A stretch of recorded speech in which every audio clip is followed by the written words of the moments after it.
let's talk about what is peace education. We all know what peace education is. But the essence of peace education is transformation of the educator, of the student, and ultimately the society. According to Toure and English 2008, the total transformation of society and economic and social order is integral to peace. And as our current economic and social order is rife with physical and structural violence, creating a culture of peace requires a fundamental change in knowledge, attitudes, behavior, and worldview, which enables the learners to take actions for a more peaceful world. And peace education thus seeks to play a role in this societal transformation. Now, the peace education that promotes a culture of peace is essentially transformative. It cultivates the knowledge-based skills, attitudes, and values that seek to transform people's mindsets, attitudes, and behavior that have either created violent conflicts. What is transformative learning, and why is it important that we embed peace education in the transformative learning? According to Jacques Mezirow, 1997, transformative learning occurs when individuals change their frames of reference by critically reflecting on their assumptions and beliefs and consciously implementing plans that bring about new ways of defining their world. The last one is transformative practice for us, for peace educators. As peace educators, the process of transformation must begin with ourselves. Peace education should have a regular practice of personal reflection and must employ critical thinking in their own lives in order to help students develop critical thinking skills. Use of sweatshop labor. This involves unethical working conditions where workers are paid minimally for long hours. These sweatshops make use of physical punishment, verbal abuse, child labor, poor ventilation, inadequate safety equipment, and insufficient access to drinking water. Young women are often faced with the threat of rape in such working conditions. How in the world could this be a good thing, you might ask? Well, these factories are supplying jobs to people who need jobs. Although working in these factories seems terrible, especially for women and children, it keeps them away from other more dangerous types of work like prostitution. However, we are global citizens. We cannot let unethical labor practices continue as a result of our support. But what can we do? At first, we thought we could avoid. Avoid is a plugin you can download created by a German labor rights organization. After a consumer downloads the plugin, when they shop online on sites like Amazon or Target, certain products from manufacturers known to use sweatshop labor will not appear. Consumers can therefore avoid these products. Problems? Lots of them. First, what are the repercussions of avoiding these products? Well, we might hurt the families who rely on sweatshop labor more by either lowering their wages or getting rid of their jobs. Second, the German labor organization is quite small and unheard of. The reliability of the list of products they had compiled became questionable, and so did the safety of using a plugin created by them. As global citizens and as TJ students, we have to realize several things. First, we can be wrong a lot, and we will fail a lot. Second, that's okay as long as we are willing to acknowledge it and keep moving forward. Third, this may shock you, but Google does not have all the information to solve this problem. Sometimes, some of the most eye-opening facts come from experts you actually have to reach out to. These experts can actually give you a lot more information than Google can in a lot less time. Fourth, just be aware. What we do has consequences. We really can change the world or destroy it. So, start with a pair of jeans.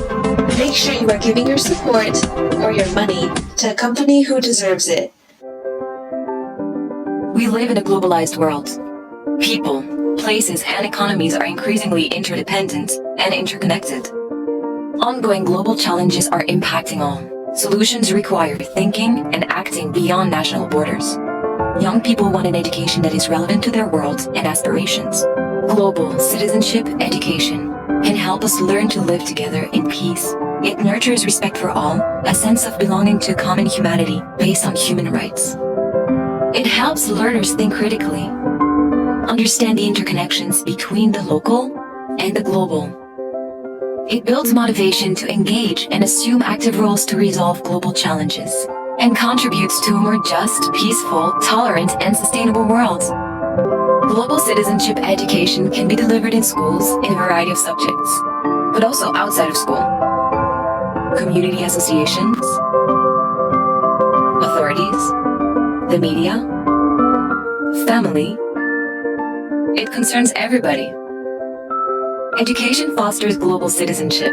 When students learn about global issues and how these impact on their communities, when young people are given the opportunity to learn from each other, and when they're taught to respect each other's differences and opinion, global citizenship education is most likely to succeed when all girls and boys feel respected as human beings and are encouraged to participate in school life.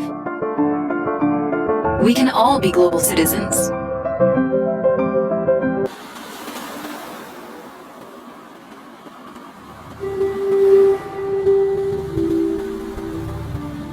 I look inside to see a place of stillness and peace that pervades all of existence. I peer into the depths of the universe, the earth, and into all living beings. It's a place that carries a spirit that binds us together. A place inside that is ready for us if we are open. Able to engage with the spiritual world within us that allows us to choose different decisions in daily life and to create this web of life that is based on our mutual experience of the spiritual world, where we're all interconnected through our life energy. Hello, welcome to the courtroom. Here people sort out their conflicts. But don't worry, because now we're going to learn the best way to resolve them. Let's go! To start, what is a conflict? A conflict is when two or more people with different interests or ways of thinking don't agree. This can create a problem between them. Conflicts are part of our daily lives, but the key is that we can learn from them, and more importantly, resolve them. For example, here, two classmates are having a conflict over how to do their art project.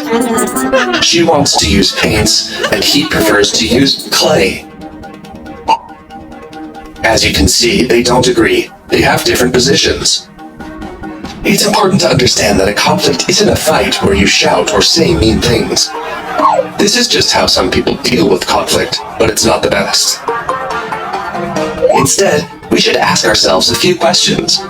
What caused the conflict? Why did we shout or get angry with each other? That is the real reason for the conflict. There are 4 ways to deal with a conflict, and each one has its own communication style. Aggressive, passive, passive-aggressive, and assertive. So respectful, and taking others' feelings into account. In the example of the classmates who had to do an art project, they reached an agreement using assertive communication in the face of conflict. They're going to use both paints and clay, and everyone's happy. The communication style we use in a conflict will have strong impact on how we resolve it. Put assertive communication into practice, and you'll see how easy it is for you to resolve any misunderstanding. We begin with the basic question: what is peace? Peace is a complex and multifaceted concept that can be understood and interpreted in various ways. At its core, peace refers to a state of harmony, tranquility, and absence of violence or conflict. However, peace extends beyond the mere absence of war or physical violence and encompasses broader dimensions. What are the elements of peace? Using the framework of Swehin and Kawagas, the following are the elements of peace. The primary goal of peace education is to prevent violence and conflict by addressing the root causes and promoting positive social change.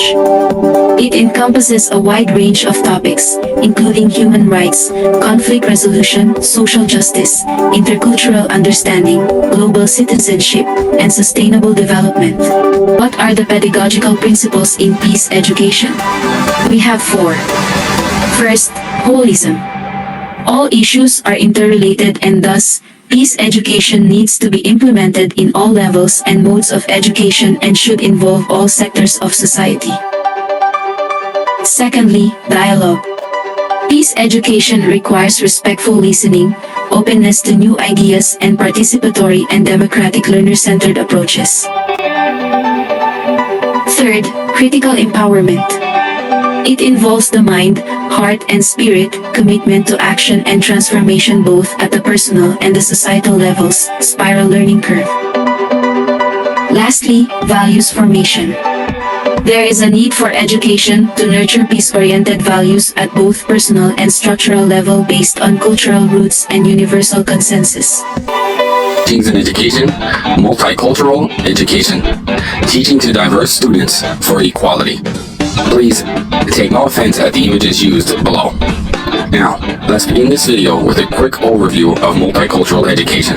The first thing that comes to mind is their perspectives and biases of the current curriculum. This type of education aims to make meaningful changes to curriculum.